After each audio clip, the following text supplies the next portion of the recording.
Hey guys, Doug Walker here. Things are moving along pretty smoothly here at Channel Awesome. We're working to get these new shows going, all that good stuff. One of the things that a lot of people have been asking for a long time while we're doing this is what are my favorite Nostalgia Critic reviews? And oddly enough, they might not be the ones that you think they are. So today I'm going to do my top 11 favorite Nostalgia Critic reviews. But before that, I'm going to do the top 8 or 9 sort of honorable mentions, the ones that you would think would probably be on my favorites, but actually aren't, but I still think they're kind of good. So we'll just go through those real quick. Thomas the Tank Engine. Yes, it started the Sparkle, Sparkle, Sparkle meme that now I hear at every con. I thought it had some real good laughs. I thought it was such a strange movie and such a odd combination of elements and dramatic and comedy and adult and children. It was so strange. You're a Rotten Dirty Bastard, the Nostalgia Critic Christmas Special. I really liked this one. This was back when I just wanted like no redeeming features for the Nostalgia Critic. I just loved it. It was the first time I used Orlando. I loved using all the people that were in it. Just loved this spin that, you know, It's a Wonderful Life where everybody actually would be better off without the character. Even the person trying to show him betrays him when he finds out how much better he'd be. The Grinch. It was the first review I ever did entirely in rhyme, and it actually wasn't as difficult as I thought it was going to be, and a lot of people really liked it, and I loved imitating the original Grinch special, trying to get the angles and stuff like that, so that was great fun. This is the one that like a lot of people were half and half about at the time, and now like everybody loves it. It's like one of the definitive reviews that everyone really enjoys, and they love making fun of Tim Curry, they love making fun of all the sort of strange choices that are made in the story, and they love making fun of the Stephen King cliches in the Stephen King drinking game. Scooby-Doo, the final episode. I thought it went out really well. I thought it was a real good way to wrap things up. Just in terms of absolute favorites, I just think these others are a little better, but I really liked that review, and I think it was a real good way to send the Nostalgia Critic off. The Wizard, this is one where I was just topping myself with reviews at the time, like every review was just getting like better and better. I think this was sort of like at the time like the crowning achievement that everyone was just blown away by how funny it was, and I think people were just happy to see me tackle this movie because not a lot of people tackled the movie at that point, at least not from a review standpoint, and also just the Lucas jokes, how can you go wrong? California! Just a lot of memorable lines.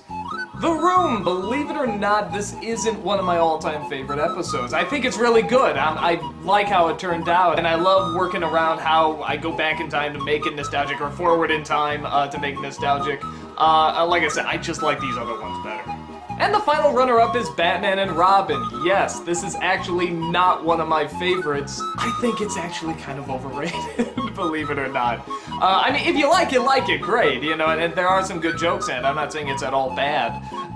It's just funny how much, like, it really took off. Like, this is the one that people associate, like, the most with the Nostalgia Critic, you know, and of course the bad credit card that, you know, people still shout at me at cons, you know, it's just this. And it's a good review, I like it, I just don't think it's, like, my best, you know, or even necessarily, like, one of the top 11. At least not one of my favorites, so blah blah blah. Let's get to the actual top 11 of my favorite Nostalgia Critics.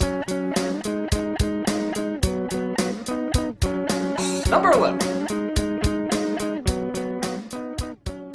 Patch Adams. I just loved the idea of attacking a film that's supposedly based on a true story, even though it's like every manipulative little thing you can imagine is in this movie. And it's another one of those films where like a lot of people liked it. They liked it at the time, and for whatever reason they liked it years later. The critics certainly didn't like it. It got panned. Maybe that's why I didn't like it either. I'm just following the crowd. But what I really like about this review is not just the jokes and not just making fun of the Robin Williams formula, which I think that's the film where it's abused like the most. I mean, it is just the most painful to watch, and it's just made even more painful that it's supposedly based on a true story about a very fascinating guy. I mean, this guy, whether or not you agree with him or not, is very fascinating. It has some very fascinating ideas. And like a legit movie made about him, like one that's really sort of challenging and interesting, would be kind of cool, instead of this schmaltz. So, I mean, if you like it, if it inspired you, whatever, great. Just didn't do it for me. I thought changing the making up a character or whatever to kill off as opposed to actually, you know, acknowledging the real person who died in this, I mean, oh, that How can that not piss you off? That really pissed me off. That's a dead person for crying out loud. You're not even getting the gender right. But at the same time, it's actually brought both the review and I guess the movie, well, obviously the movie, has brought a lot of attention to the real guy. And the real guy, like I said, whether or not you agree with him, he deserves to be looked at. He deserves to be heard out. Yeah, I really like this review. I loved tearing into it. And it was definitely a lot of fun. Number 10. The Animaniacs Tribute. This was just great because I got to talk to people that essentially were kind of my heroes growing up, and I didn't even really know they were my heroes. I didn't know these people. I didn't know what they did, but then when you see, you know, how much of an influence they did have on your sense of humor and how much work they did do and how much, just multiple things a lot of them did, it's really cool. And you get to talk to them, you know, just as everyday people, and yes, the questions you want to hear about, and it looked like a lot of the audience are wanting to hear about too, and I got to improvise with them. I mean, how cool is that? You get to do a scene with Slappy Squirrel, or you get to do a scene with Mr. Director, and it was great fun to put together. It was great fun to edit. It was a long time editing. Went much longer than I thought, but it was just like, it's one of the most memorable experiences editing something, because I was just having so much fun putting it together, and I loved editing in the clips. And I loved cutting it together, and I love that these people were so nice to, you know, to do this get-together and everything, and I just really love it. I have very fond memories of not only, you know, watching it after it's done, but also putting it together and talking with these people and how nice and open they were. It was great fun. Number 9. The Haunting. I loved ripping into this film because I adore the original, as you could probably guess. A lot of people didn't know the original, and a lot of times when they ask, you know, what's one of your favorite movies or scary movies or something, I say The Haunting, and they would automatically think, you know, the Liam Neeson, Catherine Zeta-Jones version. It's just, they're missing this great film. And like I said, even if you don't find it scary, it's psychologically fascinating. I mean, it's just a great study of this character, and you know, and just haunted houses in general and everything. It's shot gorgeously. It's just this brilliant movie, and then for this remake to come out, this is one of the few movies I actually walked out on. I was actually dragged to the theater to go see this one. I just wanted to walk out about 5 times, and you know, Rob was just like, "And I'll stay. Come on, let's see how bad it gets. Let's see how bad it gets." And finally, at the point where Owen Wilson gets his head chopped off, which was, you'd think it'd make me stay longer because, you know, it just, you know, encouraged the idea that more of the characters would die. That was too much for me. I'm like, okay, this is way too stupid. And it felt so good doing a side-by-side comparison, you know, just, even though I don't think, like, people defended this movie necessarily, you know, not like, hey, you leave The Haunting alone. I mean, most people knew it wasn't very good. It just felt so good to do side-by-side why it's so terrible. And it's, you know, like I said, I always sort of say every movie is like a little miracle that it can get made, you know, I mean, because films are so difficult to make, and so much goes into it. And that's one of those where I'm just like, what? I cannot understand the thought process behind it. The only thing I can figure is just that the makers or the director or whatever thought CG was really scary. You know, maybe he saw Jurassic Park and was just like, oh my god, I want to do something like this. CG is really scary. And it's just so horrible. And it just goes against everything that the original was trying to do, and the story is terrible, and really glad that I got to do sort of this side-by-side comparison, because hopefully it turned on more people to the original movie. So much effort was going into, like, every line, every decision, every choice the character makes, and what happens in the story. Gothic, and it's suspenseful, and it's creepy, and just... and then there's that, and just, ooh. Oh, it scares me, but not for the right reasons. Number 8. North. And this was fun for the exact reason you probably think it is, that I saw the Siskel and Ebert review when I was growing up, but I never saw North. And I was just always fascinated, what is in this movie? Because like I said, I saw the trailer, a lot of us saw the trailer, it just looked like everyday kids film. I mean, nothing really that massive. I think it came out at the same time as like The Lion King, so really nobody paid attention to it. But after watching that review, I mean, it was just, what the hell is in this? So it was really fun to see what made this film so god-awful that can make Siskel and Ebert say these things and have both of them declare it the worst film of the year, you know, or one of the worst films they've ever seen in their lives. And it is just a fascinating, you know, it's kind of like The Room. You just ask yourself, what would persuade the writers or the directors to make these choices? I mean, these are just not only bad choices and bad jokes, but they're so hate-filled and mean and filled with stereotypes. Half of them don't even make sense. And even half the celebrities don't make sense. Who would put Kathy Bates as an Eskimo? It doesn't add up. And, oh, man. And it's a shame because there's a lot of good people in this movie, too. You'd think, well, this should turn out well. I'm not a huge fan of Rob Reiner, but I would imagine he can get something okay out of, you know, these people and this plot and everything. It's just like, what the hell happened? It was just so nasty, such a nasty, stupid movie with so many good people behind it. So, just a fascinating film to watch. And somebody told me that, or somebody says that, like, you know, the idea behind the film is that since it is, spoilers, a daydream, you know, or just a dream in general, that it's sort of like how the kid would see everything, like he would see everything through sort of these over-the-top stereotypes and stuff like that, because he's a kid and he doesn't know any better. But they build up in the opening that this kid is sort of like a little genius. I mean, like, he is really smart, and he is like this prodigy, so why wouldn't he know this stuff? Why wouldn't he put together that these stereotypes and these cliches that I don't even think would make sense to a kid? They barely made sense to an adult. I barely got half of the stereotypes they were doing. Why wouldn't he put together that this is not how things work, and this is not how people work and stuff like that? So, really horrible movie, but a very fascinating kind of horrible. It's almost worth renting just to see, you know, the strange horribleness that it delivers to you. Number 7. Neverending Story 3.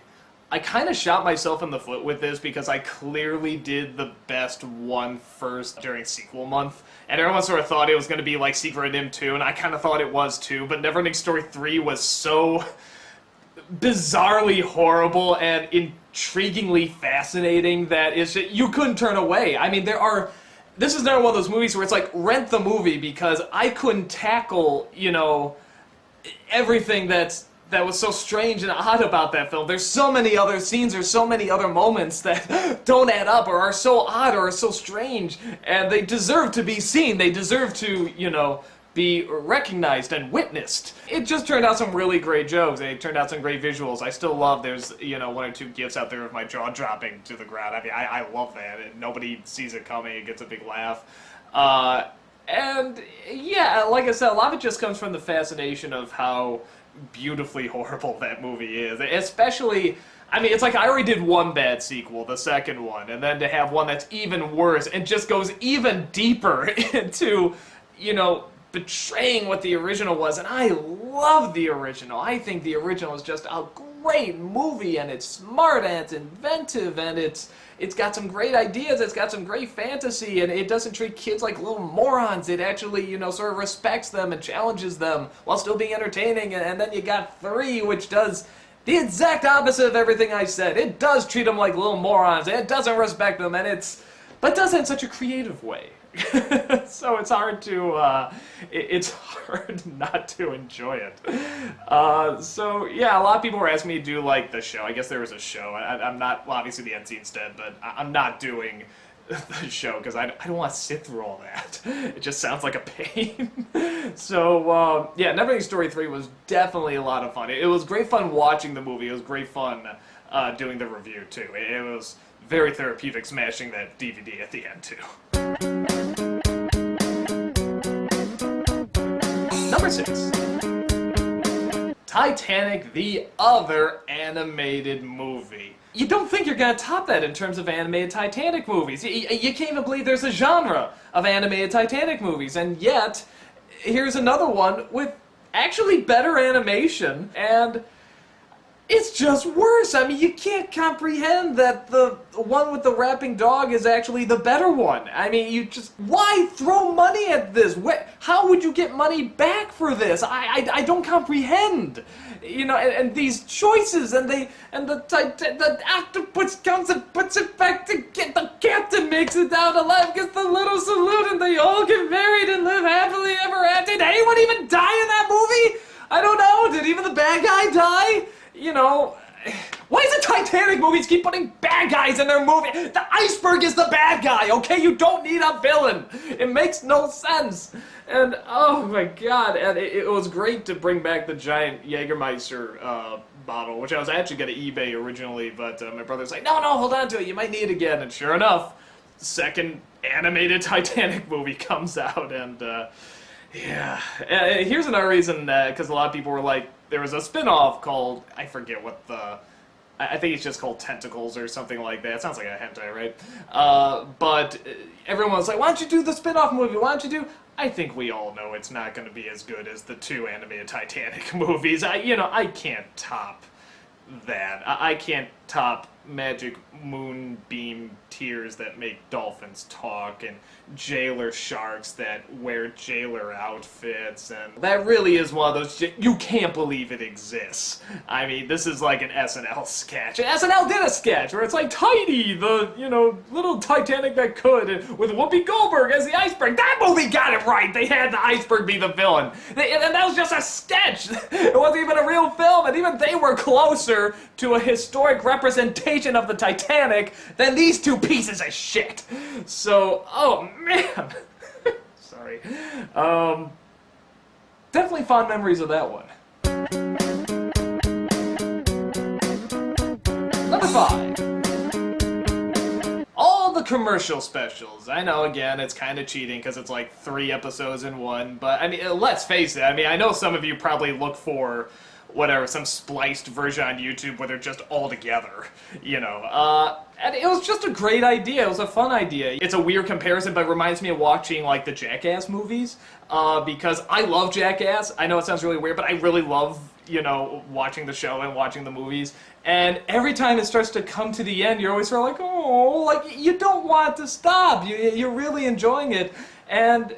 it's funny with a lot of these sort of vignettes or these little jokes or these little sketches, oftentimes, like, you would get bored because there's no story or nothing really pulling you through except exactly what it is, just funny little jokes. And sometimes that's all you need, and I think that's one of those instances where it's like just making fun of these commercials and looking at them and remembering them and laughing at how goofy they are. Sometimes that's really, you don't need too much else. I mean, that will pull it through. And that's exactly what happened with the commercials. And I think those are sort of like the highlights. And a lot of people were asking, why didn't you do another one? Why didn't you do another commercial? I think by the end of the 3rd one, again, we're just running out of ideas. And as you probably notice, when we're running out of ideas, we don't want to force it if we don't have to. It's nice to have a trilogy, the commercial trilogy, whatever. And they're just so much fun. At the... Jim Trokin, the guy who, he was Lamar Prick, the one, like, if you want to see him piss his pants, just shout out, I have permission! He dies at that. I think that's, like, his favorite NC joke. Fucking Bubbles. Everyone still quotes fucking Bubbles. I'm surprised nobody brings up Wonder Boner. I'm surprised that doesn't get as big a laugh. I thought that was going to be, like, the one where everyone's like, hey, where's the Wonder Boner? They're going to make drawings. Nobody did, but fucking Bubbles, everybody remembers. So, again, it just comes down to, when people say, like, oh, I know what'll get a laugh, you really don't. Every time you think you do, sometimes you're right, sometimes you're wrong. So, that's one of those instances where it's like, if I had to place money on, which would be the bigger hit, fucking Bubbles or Wonder Boner, I'd probably say Wonder Boner. It's a weird job I have where I can talk about what would be better, fucking Bubbles or Wonder Boner, but either way, it was a good special. Number 4. A Simple Wish. Now, aside from this being a very curiously bad movie, and again, one of those really fascinating ones where you just sort of go, yeah, what's the thought process behind that? it was very entertaining. It was an entertaining bad movie. It was very easy to make jokes at it. It was very bright and colorful, so at least it gave you something to look at, you know, during the horribleness. But let's just cut to exactly what made it so great. Mara Wilson. I mean, that was just... I think that's my favorite Nostalgia Critic joke ever. And it's how much, you know, she dedicated herself to doing this, and she just was... I mean, when she had to look really pissed, she looked really pissed. When she had to look, you know, really kind of slimy, like she's enjoying torturing me, she really got that down. When she had to do the evil... That evil laugh at the end, that... Oh my god, that... I must have spent like hours and hours just editing that last couple minutes because I wanted to get that just right. I want to represent that performance because it was such a great performance. It was so funny. It was just the perfect pitch. And it was great showing these clips too of, you know, me when I was a little kid. I mean, just looking dorky as hell and stuff. Because I think I used to show sort of like older films like when I was younger, like either late high school or early college, and people were like, you know, well, this isn't that bad. You did pretty good when you were younger, you know, for that age and stuff. I was just like, nah, there's other stuff. I'll get it to you someday. And this was finally like the big reveal of it. And just the fact that she was down for that, and she made it so funny. And I remember even like at the very end where we have her eyes glow and have it turn red and stuff, you know, my brother came in and he's just like, you know, we can up this a little bit more, and he made her look like the devil, pretty much, and we were just, is she gonna be okay? Let's try, and we sent her a clip of it. I was like, is this okay? And she's like, yeah, it's great, do it, this is gonna be so funny. So it's one of those great moments where not only can you get someone that just you never think you're going to work with, it doesn't even cross your mind, you know, and you get her for, like, you know, your dumb little show, but it's the fact that, you know, she turned in just this great performance. She had this unbelievable sense of humor, and it just made a great joke, and we saved it for the end, and I love the way it's revealed. I mean, there's no build-up. She's just kind of there, and nobody's seen her in years.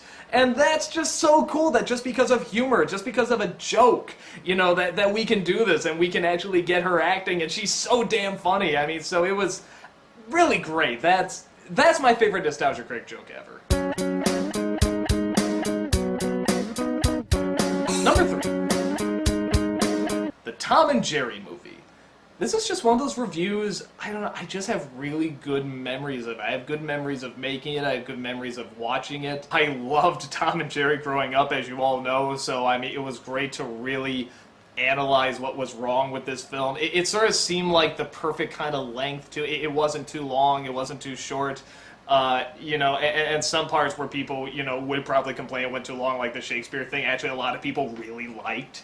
And it was sort of just this fun little love letter to Tom and Jerry as well, because I mean, I think it's another one of those comedy duos that just, not to make people think about, it's like, oh, it's just slapstick violence, whatever, it's cartoon, it's kid stuff, but really watch them. I mean, if you watch the expressions on their face, like before something hits them, I mean, it's just like that perfect, you know, feeling of content, you know, and happiness and stuff, and you just know it's gonna come crashing down when, you know, whatever smashes into them, and just how hard it smashes into them, and how much the character should bend or not bend, or how painful it should look. I mean, they just got it just right in that piece of shit movie.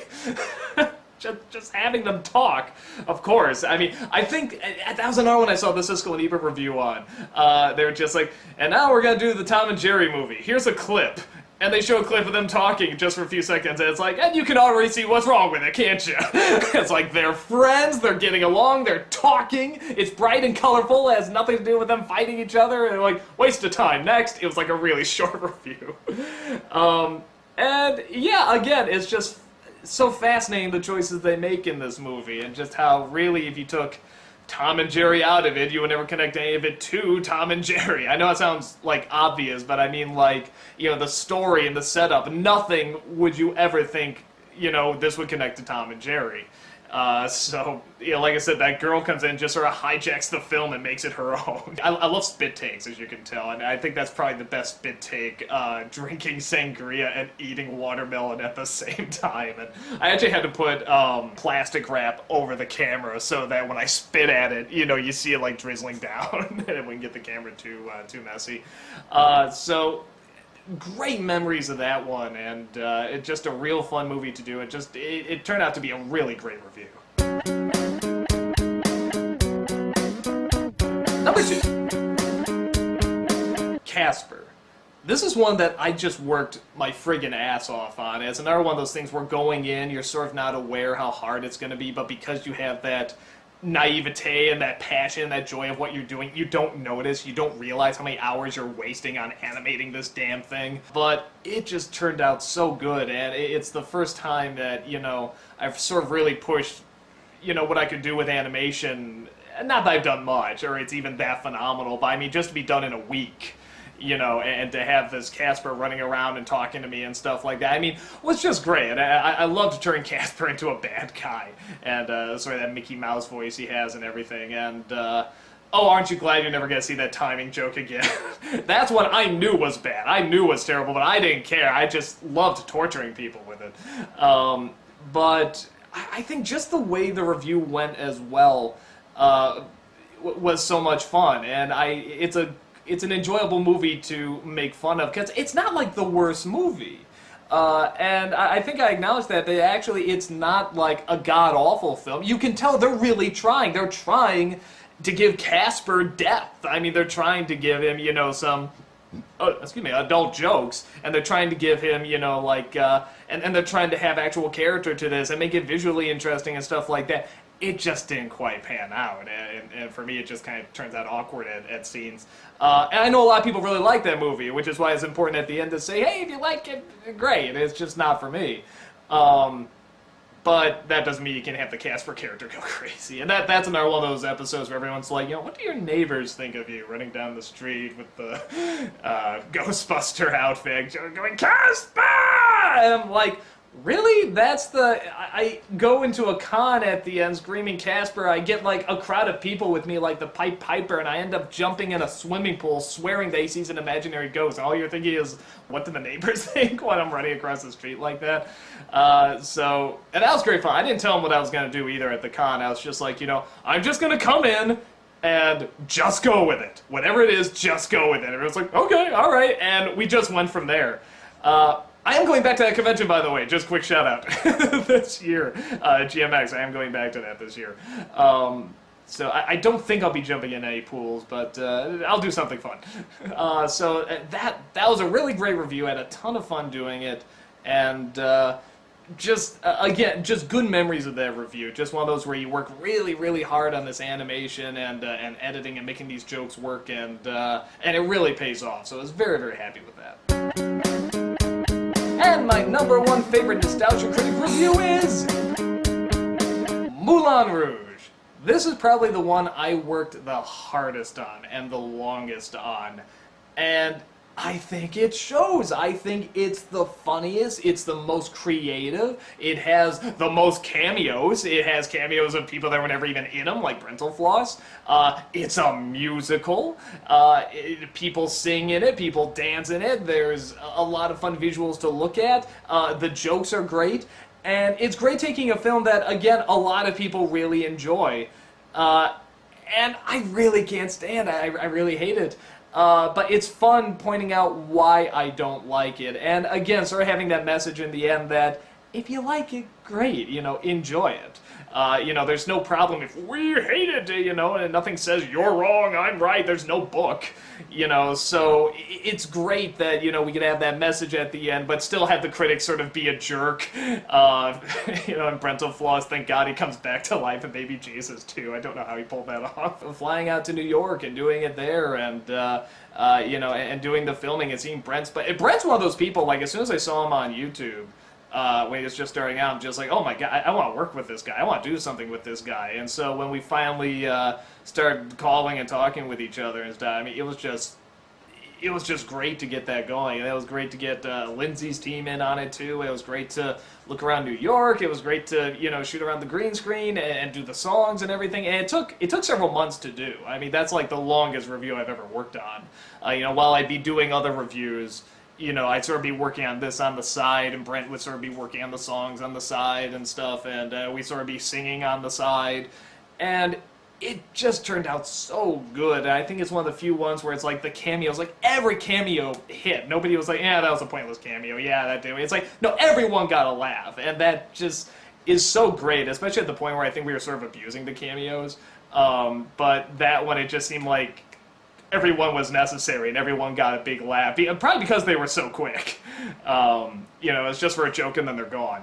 So I was so happy with that episode. I'm so happy how it came out, and I just, when I think of like, I remember even when I was showing it to Rob, he was just looking, he's like, dude, we're not going to top this in terms of nostalgia critics. And I'm like, I don't think we are either. It's like, I think we've, you know, hit sort of our opus.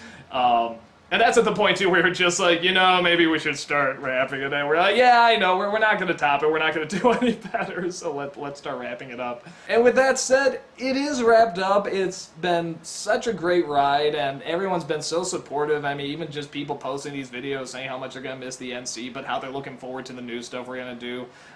It's just so touching, and it's also so exciting, you know, to go in a new direction and do the stuff we're going to do, which, like I said, we're working on now, and we're going to keep you guys updated, all that good stuff.